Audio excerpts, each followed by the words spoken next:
Hey carnivores, welcome back to the channel. It's me, Bella the Steak and Butter Gal. Hope you guys are having a beautiful day, staying meat fueled, feeling amazing. As you can see in the title of today's video, I'm inviting on another special guest. And this one I actually invited on just a few weeks ago in one of my challenge meetings this month. And I have to say, all of the members who listened to his discussion and his answers to all of the questions everybody asked, after that single hour of meeting time, everybody fell in love with him. Everybody wanted more from him and they wanted him back. So I thought, yes, I will invite this guest back onto my challenge meetings, but I also must invite him here on my YouTube channel so you all can meet him, can hear his amazing carnivore success story. So my guest's name is Coach Stephen Thomas. He is a specialist practitioner in obesity and diabetes. He is a physical trainer, and of course, he is an online carnivore coach. So everybody, let's welcome my guest, Stephen Thomas. Hey, Stephen. Hi, nice to come back on. How are you? I know that you are in the UK. What is the time there where you are right now? It is 20 to 6 in the evening, and unusually in the UK, we've had a lot of sunny and hot weather. I think I've caught the sun a little bit. But it's really good here at the moment. Yeah, you look very nice and tan and colorful. Very nice. So I wanted to just ask a few basic questions so everybody can just get to know you really quick. How old are you? 57. 57. Wow. And how long are you carnivore? 2 and a bit years now. I started on my 55th birthday, basically, and was going to do 30 days. I was keto at the time. Yes. And then I thought, well, I'll try this for 30 days. And once that 30 days was up, there was no looking back. Wow. So how were you exposed to the carnivore diet? Was it a podcast, a video? People watching this will relate to this. When you're low carb and keto, when you look at low carb, a lot of the people talk about low carb then move on to keto. And it does seem the more you remove carbohydrates, the better you feel. So there seems like a logical step sometimes to reduce even more carbohydrates. I mean, obviously, I was listening to people like Dr. Ken Berry, Jason Fung, Sean Baker, Bart Kay, quite a few people. It just seemed an obvious thing to try. I'm not one of these people that just looks at something and thinks, wow, that can't work. So I gave it a go. I do have to share, when I was listening to him in the guest meeting discussion, my boyfriend, Steak and Butter Guy, was also sitting next to me listening. He asked a few questions personally to Stephen, and our first impression of him after was, wow, he has all of these qualifications, these certifications. He has so much experience, right? And yet he is so humble. He is so generous with his information, and he is so patient. So we love that about you, and which is why, we want to invite you on back into the meetings, which is where you guys can get more of him, by the way, is if you join the challenge meetings, Stephen will be there from now on to answer your questions and support you. So back to Stephen, what was the turning point in your health journey where you suddenly realized, okay, I have to change my diet. I have to probably go keto or cut carbs now? Well, that was when I turned 50, not because I had a midlife crisis, but because I was living the healthy lifestyle. I don't drink, don't smoke. I was exercising, running 10 miles 3 times a week at least, doing mini marathons, a personal trainer. Eating healthy skim milk, porridge, maple syrup, raw honey, all the things, basically, bananas. And I was getting plumper. That was one of the first things, but it wasn't all vanity. I had lower left quadrant pain. So that's basically something I had to have. I did the diabetes course, and carbohydrates kept coming up. You have to dose your insulin in relation to carbohydrates. And because I came from the outside, I just kept putting my hand up and saying, well, this doesn't make any sense. Sorry, if carbohydrates are so troublesome and you have to put so much insulin into your body, surely we should just reduce the carbohydrates, I know that's really simplistic and there is more to it, but at its most basic level, that was helpful to reduce carbohydrates. So I thought I'd try it for myself, saw a complete reversal in my HbA1c, which is a measure of your the sugar that's attached to red blood cells over a 3-month period. And my reading just went down as soon as I cut the carbs. My weight improved, energy improved. I was also getting cataracts. It was a bit too late to change that. So I had to have lens replacement surgery. It was a journey that now looking back seems really obvious. As soon as I tried it, I realized this was the thing. And then I actually had a few clients interested straight away. So it was just a case of, well, I've done it and it's worked for me. Do you want to try it? And the results for people were so incredible so quickly. It was very, very compelling to see that. Wow. So I'm sure you've by now changed so many of your clients' lives just with your knowledge with nutrition and how to exercise more efficiently. More on that later in the video. But the burning question here, which I get so frequently, and I just always feel like I have no place to answer this question, is how can one reverse insulin resistance? How can one reverse diabetes? Is it even possible? Okay, well, there's obviously two types. Well, there's probably more than two types, but two types that most people talk about. So type 1 diabetes is about 10% of diabetics are type 1, and that is their insulin production is compromised from their pancreas. So insulin is the hormone that is secreted by the pancreas, and its main role of many is to lower blood sugar levels. And so a type 1 diabetic has trouble because they don't produce enough insulin. And up until about 1910, when they didn't know about insulin, if you were type 1 diabetic, irrespective of how much you were eating, you'd eventually, sadly, die. You would die and you'd waste away. You wouldn't gain any weight whatsoever. So there is a little bit of a clue there as to what does insulin do. Well, insulin is a very anabolic hormone. It builds you up. It takes the sugar from your blood and it puts it into the cells. It was discovered in about 1910 that insulin could work, and they injected people with insulin and they saw instant improvements. And then obviously type 2 diabetes was identified. That is where there seems to be an overplus of insulin circulating, and that could be as much as 7 times compared to I hate using the word normal, but like an average person who isn't diabetic. Right.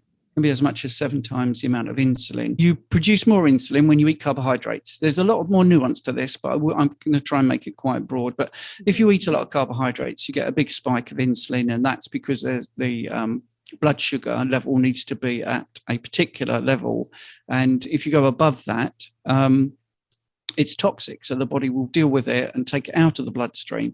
And you can store it in your liver, you can store it in your muscles, but that has finite storage. I will get to answer your question, by the way. No. I take your time with all of this. Yeah. But you need to sort of understand it all. So your liver tends to be full and your muscles tend to be full of storage. So that sugar ends up being stored as fat. So insulin resistance, which you mentioned there, is where the body is not responding to the insulin. So the cell has insulin receptors on the membrane, so the edge of the cell. There's like 30 trillion plus cells in the body, and most of them have insulin receptors. And the insulin receptor is just like the key. It allows sugar to get into the cell to produce energy. It can become resistant to the signal of insulin, and therefore the cell is not filling up with energy. And then you get this sort of feedback system where the cell will feed back that it's not getting the energy, so it will tell the pancreas to produce even more insulin, and then you get these high levels of insulin. To get your blood glucose to normalize, you need to look at what is raising it in the first place. So a lot of people go on to a low carbohydrate diet and they will see, immediate improvements.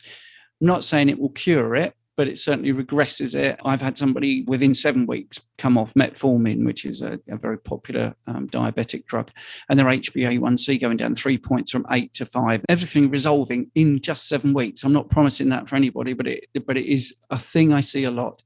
And it's just by reducing carbohydrate intake. Also less snacking, eating less frequently, because a lot of people follow this, eat small meals frequently and often. So that will see that their blood glucose goes up continually, therefore their insulin goes up continually. So if you're dosing insulin in relation to carbohydrate intake. And the more carbohydrates you take, the more insulin you need. It seems obvious to try and reduce the carbohydrate intake. Therefore, you will have more protein and more fats. And you get this wonderful sort of symbiotic relationship, because once you start eating properly, you will lose that excess fat. So therefore, you have more energy. And then therefore, you feel like you need to eat less because you've got less weight to move around. You will start burning fat. And since you had pre-diabetes yourself, how long did it take to just not have that as an issue anymore? Well, for me, it was particularly quick. So I did that in about 6 weeks. I mean, obviously, exercise helps. I'm not one of those that pushes exercise. It's not the most essential thing in the world. Obviously, it's a good thing to do, but it's not essential. You can do this without having to do tons of exercise. Where exercise really helps is it makes your body more insulin sensitive. So it's like a workout for your insulin receptors, because obviously if you start exercising, your muscles need more glucose. There's more demand. Right. Therefore, there's more insulin receptors firing up. Some translocate and go onto the surface. You're basically bringing in more glucose and then depleting it as well. So this cycle of glucose usage and then replenishing is maximized into your body. And therefore, exercise does tend to help. But you don't have to do hours and hours, maybe just 20 minutes, 3 times a week, anything to just get your heart rate up and get your muscles demanding more glucose very quickly. Gotcha. So I do want to touch a little bit more into the exercise aspect. But before we do that, I just wanted to summarize your whole answer regarding your best tips to reverse the diabetes and the insulin resistance. If you could list in order of importance, like the first one being the most important thing and the most effective thing you can do now, the first one being probably like eat less carbs, right? Yes. Yeah. And that is the key. Yes. Reduce your carbohydrates. I would invest in a blood glucose monitor if you haven't already got one, and try and see what foods in particular are troublesome to you. Measure your blood glucose on waking, because some people find that they have very high blood glucose first thing in the morning. So there can be other things driving what's going on. Stress is one where if you don't sleep very well, you have anxiety, you could see that your blood glucose is very high in the morning. Doesn't mean it's particularly worrisome, but it's nice to know exactly when are you having your problems. So really record first thing in the morning, a half hour before you eat, half hour after you eat, 60 minutes, 90 minutes. Just really in the first week with a blood glucose monitor, really look at what is happening to your body. So reducing carbs, keeping good records of your blood glucose, understanding what's going on. I think if you understand, it's much easier to follow this way. If you know, well, hang on, I'm not eating carbohydrates, my blood glucose is not going to go as high. Yes. I think once you understand that, I'm not going to snack all the time because I'm keeping my blood glucose high, which would, basically means you're going to need more insulin. As soon as you just understand that, it becomes a lot easier. And not expecting it to be a miracle reversal, but just to take maybe 3 months to see a big difference. Right, be patient. And you touched on eating less snacks, eating less frequently. So what's like the ideal amount or frequency of meals for someone who's trying to reverse? I would say that is dependent on the person and their levels of activity and actually how much weight they've got to lose. If somebody comes to me and they're eating 5 times a day and they cut it down to 3 times a day initially, that's it's a big tick straight away. Right. So it's a reduction from where you are. And I think that's really true of this whole community. It's not about what other people are doing. It's improving you straight away. And it's got to be achievable. Because if someone was eating 5 times a day and I said, well, try 1 meal a day, which a lot of us do, that's possibly too big a leap. And then you can train that person. We train people in the gym. You can train that person to eat differently. They get more used to 3 meals a day, and then you can cut down. I would say, really, on a general basis, 2 meals a day seems to be ideal for most people. Taking temptation out of your larder or wherever you store your food. Don't have those old snacks and biscuits and chips and those sort of things. Get them out of the house. Yes. Just make life really easy for yourself by not giving yourself some temptation. I just loved your gentle reminder that whatever changes you make in your life to better yourself, to better your health, do it reasonably, right? Do it according to where you are right now, not doing it based on because, oh, Coach Steven does that, so that is the answer for me as well. But really looking at yourself and understanding what is working for you now and what you can tweak to make it a little bit more advanced. Yes. If I call my low carb carnivore journey 7 years, I'm still tweaking it all the time. I'm constantly thinking, right, is this working for me? Do I like this? And also your palate changes, which is another thing. I have so many people say, oh, well, I can't do without this. I can't do without that. Mm-hmm. And, 2 years later, they can't believe that they even said that. They'll say, oh, wow, I couldn't believe it. I thought I couldn't live without ice cream. Right. I don't give it a second thought now. Yeah. So things will change, definitely. Your taste will definitely change, I think. Absolutely.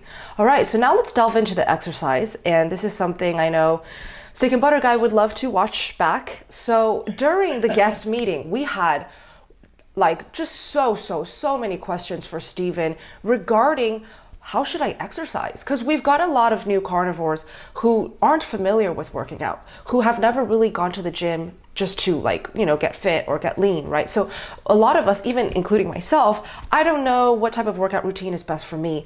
And I'm lazy. I don't want to work my butt off every single day for hours on end. I just don't see a point in that. And I personally don't enjoy going to the gym.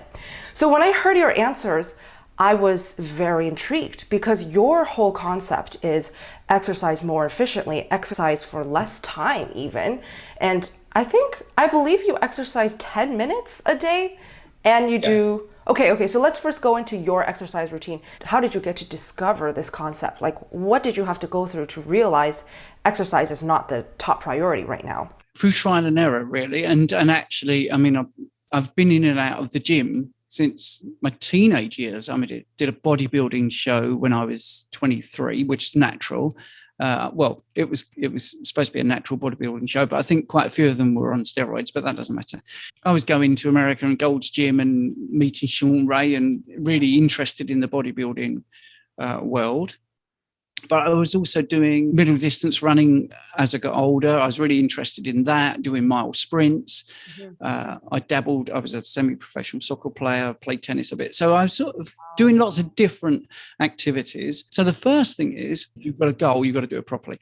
If you're doing it for recreation, if you just like jogging because it's good for your mental health and you like going around the block and doing 3 miles and you don't care about the time and that's good for your mental health, that's fine. Mm-hmm. But you're not doing anything that's particularly specific. So we don't know how you're going to adapt to that. So most people that start to talk about training to me say, I want to train to lose weight. So I immediately say, right, nutrition first. Training is like the butter on the steak. Okay. So I love that. So you've got to get your nutrition right. Yeah. And this is where people fall down. If they go from no exercise to some, but still eat the same way, they will lose a little bit of weight.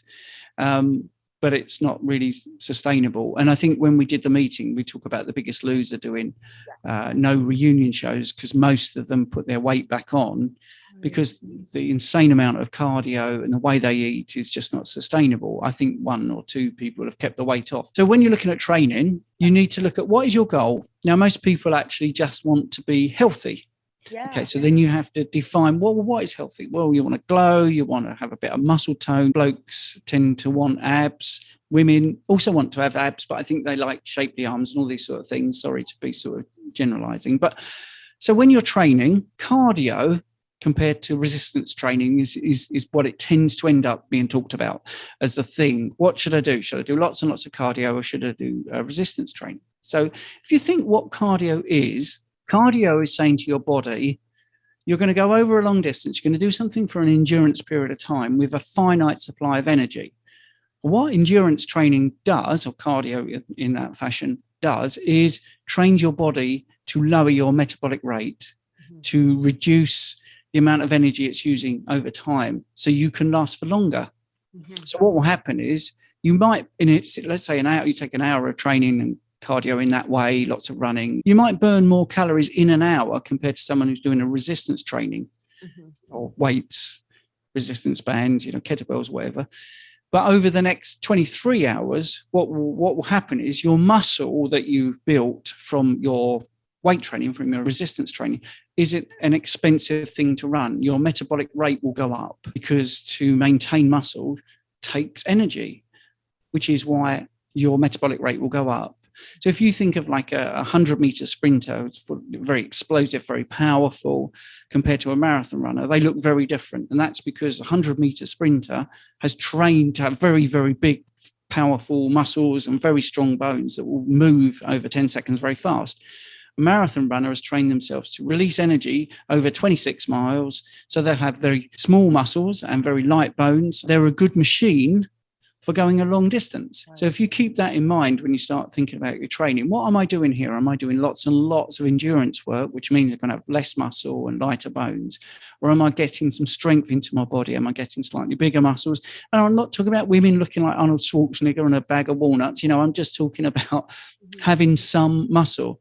Then when you're resting, your resting metabolic rate, if you have a bit of muscle, is going to be faster. So you're burning, I hate the word calories, or I'd rather talk about energy. So you're using more energy just to maintain those muscles.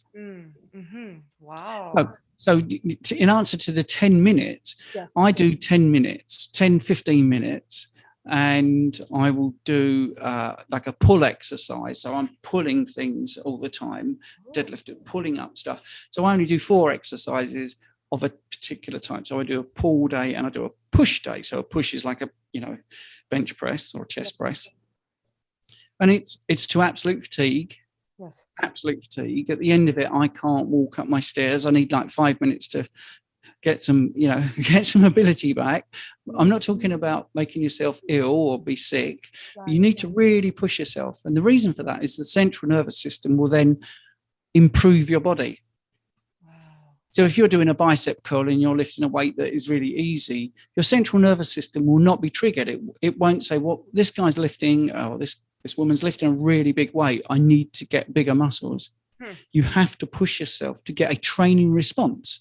That's what training is. You are training your body to be better at things, to be more efficient at lifting weights, to run further, faster, whatever it is. You've got to tell your central nervous system, hey, we need more muscle, we need more utility of oxygen. If you don't push yourself, you will not see improvements because your body will not have the signals that it needs to improve. And, I always use silly examples. If I took this pen and I started to do a bicep curl with this pen, my body will at no point say, wow, we need bigger muscles because that guy's picking up a pen. But that doesn't mean if you're at home and you're thinking, I need to start, you couldn't start with a water bottle. If you do no exercise, then some exercise, your body is going to say, wow, this person has now started to do these exercises.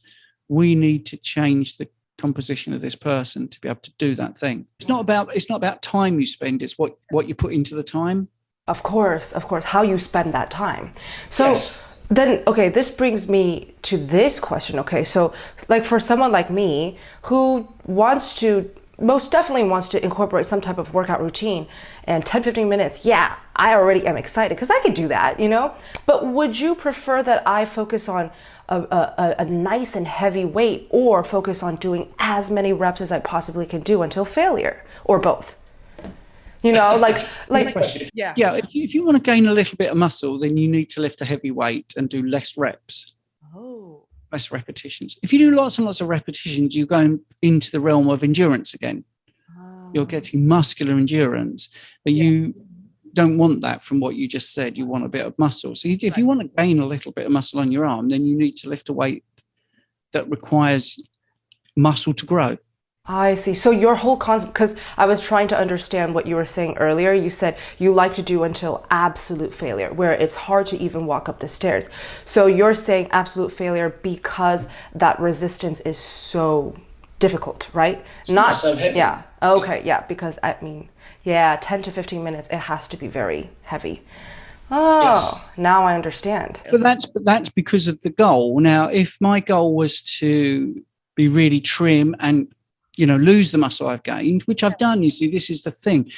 The muscles are very plastic. They can become very thick and dense, or they can be smaller and more into the endurance side of things. So I went from doing a bodybuilding show to distance running. And, I went from sort of big to lean, you know, from a 100-meter sprinter to a marathon runner. So we're very adaptable. And that's because I dropped the weights, you know, not physically dropped them in the gym. I mean, I didn't do them anymore, and I started to run. So my body realized, oh, this person doesn't lift weights. He wants to run a long distance. So we need to stop the big muscles that are going to slow him down and be expensive to operate. We need to make the bones a bit lighter, because the more we can get this person to be lighter, I'm not saying fat loss, by the way. I'm just saying, like, you know, less muscle, less bone density. Yeah. This person can run faster. It's something that absolutely anybody can do. I mean, I had somebody start at 77 resistance training recently. She looks amazing and just is full of energy. Absolutely full of energy. No gym, just doing it at home. Do you recommend resistance bands, or you prefer weights? I use a thing called the X3 bar, which is resistance bands. I've tried every type of weight. I've used kettlebells, sandbags. I've used dumbbells, barbells. The thing about resistance bands is they get harder as you get more powerful. So if you've got a resistance band and you need to push it out, yes, as it gets stretched, the weight is going up. You're weakest so a chest press, you're weakest at this point and you're strongest at this point. So the weight, the strength curve is one of the things people talk about. But basically, you know, the weight adapts to where you are strongest. So that's why resistance bands are particularly good. You can utilize a resistance band and a dumbbell. You know, you can put a dumbbell in your hand and have a resistance band over that. You can put your foot on the resistance band, bring the dumbbell up to work your bicep, but you're also getting the benefits of the, you know, the strength curve where the resistance band is adding an extra element. The best equipment for someone is the thing they can afford. The thing, you know, so if you can only get water bottles to lift up, use water bottles. If you've got money to have a gym at your own home, that's great. But in the end, it is about how you use that equipment. So if you understand what you're doing, you can use just body weight. Some people find that fine as well. It is really straightforward to get into an exercise regime. You do not have to spend hours. Some weeks I do 5 days out of 7. In this heat, I've been doing 3 days a week, just 15 minutes. Wow. Yeah. So you can be adapting all the time. Did you have any last messages for my viewers who are trying to get healthier, trying to get more fit, trying to even brave the carnivore diet? What is your biggest overall message for the viewers? Ask questions, actually, and just be open-minded to what the answer might be. And I think that's the thing. The world is saturated by advice which isn't driven to what you want. It's driven to sell a lot of programs or sell a book or sell a way of living your life, and it can be totally inappropriate to your lifestyle.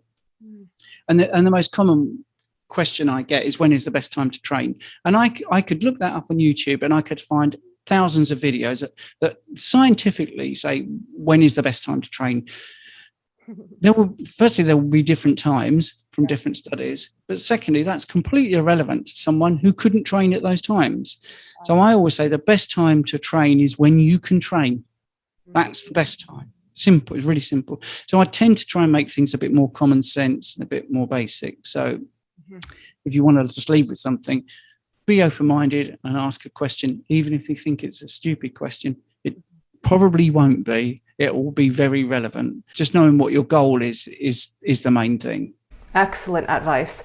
So if you have made it this far into the video, you heard everything that Stephen shared, and you want to work with him, or you want more of him, or you want to hear more of his answers, his amazing knowledge, do consider reaching out to him on his website, all linked down below. And of course, as mentioned, Stephen is now going to be a regular visiting guest in my 30-day carnivore challenges. So the August challenge is now open for you guys to sign up. If you know you want to be a part of it, jump on the bi-weekly Zoom calls with us, Stephen, me, and Coach Raymond, and ask us your questions, learn, share, be a part of the community. Please do click that link down below as well to sign up for the August 30-day challenge and to meet Stephen personally. So Stephen, thank you so much for being so genuine, so generous, and so knowledgeable. We hope you enjoyed this video as well. We will see you in the next one. Thank you for watching.